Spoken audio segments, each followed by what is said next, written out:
Hey friends, happy Saturday. You made it to the weekend.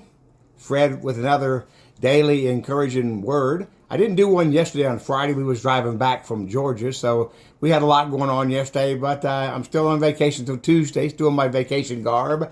So it's good to be back with you. We're going to talk about a little thing called the mouth today. The mouth. The mouth. The old saying, speak when you're angry and you'll make the greatest speech you'll ever live to regret. The children's song says, oh, be careful, little mouth, what you say, for the Father up above is looking down in love, so be careful, little mouth, what you say. And I posted this graphic, a logo, on my Facebook page today, and it says, we live in the house that our words build, so speak wisely, because your house definitely, your words definitely build the house that you live in, that you hang out in. And so watch what you say. I heard a man say one time, that's why God gave us 2 ears and 1 mouth, to listen twice as much as we speak. Have you ever said something and the moment you said it, in your brain you said, boy, I wish I had said that? Have you ever said something and the moment it came out, you thought to yourself, that's what I said, but it's not what I meant? Have you ever said something to somebody and the moment it went out, you thought, that's not going to be received with the intent in which it was given? Because many times, especially as believers, many times I have found in my life, we can offend people very, very unintentionally.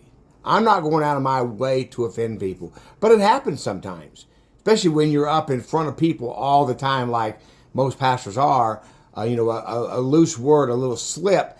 And usually we offend people unintentionally. And so let me help you out. The person that walks around that seemingly is always getting offended. First of all, maybe give them a little grace. Maybe they just made a little slip.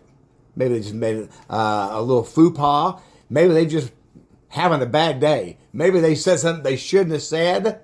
Okay? And just give them a little space. It happens sometimes.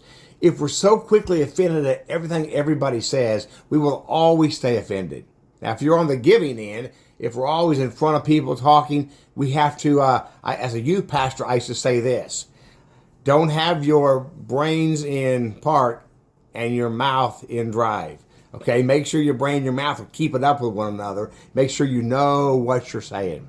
Because the Bible says this, out of the abundance of the heart, the mouth speaks. So what's in our heart will come out of our mouth. What's in our heart will come out in our actions. So be careful with the words. Or the word says, watch out for those little foxes that creep into our lives, those little unattended things that creep in.